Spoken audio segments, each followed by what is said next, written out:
but it's fine. You want to introduce yourself? Yeah. Okay. Hi, I'm Avery Deboer-Smith, and I'm program manager for the Basin Canada. And Rory, Gallagher, hydrometric technologist. Well, thanks for having us today. So I'm going to tell you really briefly about this program that we've been working on since 2017. We've actually recently changed the name. It was called the Columbia Basin Water Monitoring Initiative. Now we're calling it the Columbia Basin Water Monitoring Collaborative because I feel like it's more inclusive. So that's just a sidebar. So in 2017, we hosted the Water Data Hub, which is a forum, a dialogue where we brought people together from all across Canada and the United States to talk about water monitoring and data gaps. Who was there? I know quite a few. Okay, so like pretty much everyone in the room. Okay, so I don't want to tell you about that. It was a great conference.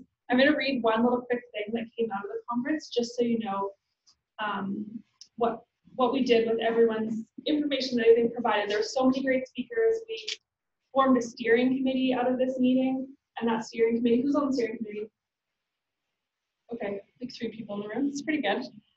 And so we've been working with the steering committee to develop this framework for a water monitoring collaborative in the Columbia Basin.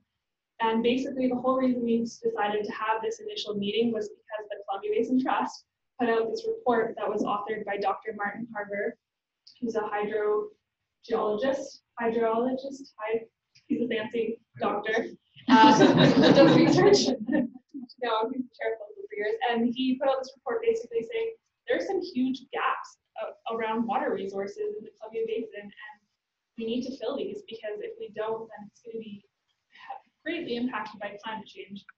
So out of that came this sort of purpose of why we're doing this from the conference delegates who were there.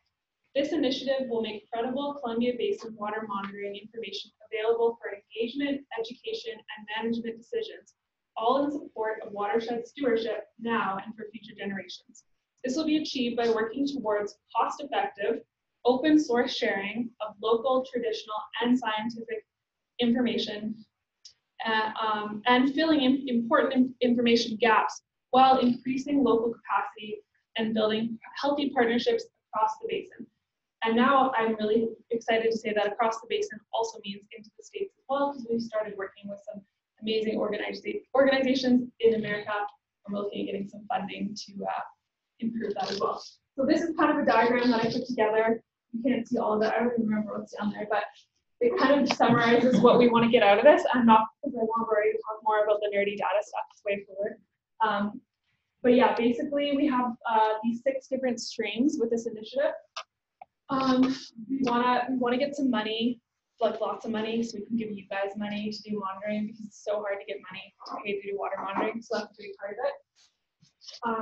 Yeah, so we're working really hard on that. We also want to get grants to do academic water monitoring research and partner with more academia institutes. We also want to have training and technical support. Data policy is a big thing for this. And then we also want to create an open source data hub, which I'm going to let Rory talk about a bit more, but that's basically all the cool data you guys are collecting. It's a place that you can store it that's open source.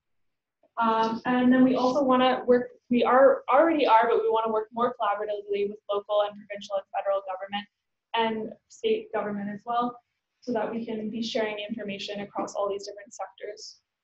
And then with this one, host organization that is funding from various sources. So basically just diversifying our funding, everything Lauren was talking about.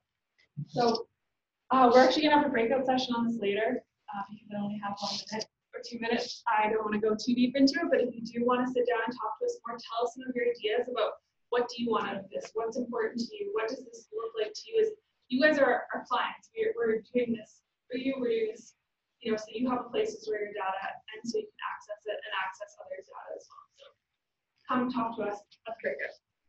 Go for it. Thank you, Avery. Well said. Go to the next slide. I'll just visualize. Actually, that's my fault. Oh, that's there we go. So Avery touched on the report from Martin Carver and the conference. I'm so glad that you guys were all there. So I'm not going to go into how the Data Hub came about. One thing I'll say about why Data Hub is needed is that the more your data is shared, the more value that comes out of it.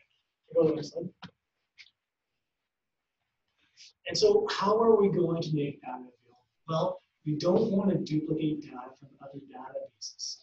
There's issues with version control, and we don't want to reinvent the wheel. So we want to direct you to data in other databases. So if you want to know how much precipitation is happening in the Pond Array watershed, we want to show you where you can find that. So that's part of it. It's a series of links. The other part of it is having a database designated where people will be able, who don't have a place to put their data, will be able to put their data. So links and metadatabases is how it's going to work. Next slide. And so I'm curious who is familiar with a database called Aquarius. Good. Okay. So Aquarius is the top of the line on your database for time series data, and it's really expensive, and that's fine. But part of the reason why it's really expensive is it has the tools necessary to allow you to produce defensible and therefore highly valuable data. Okay. So let's go to the next slide.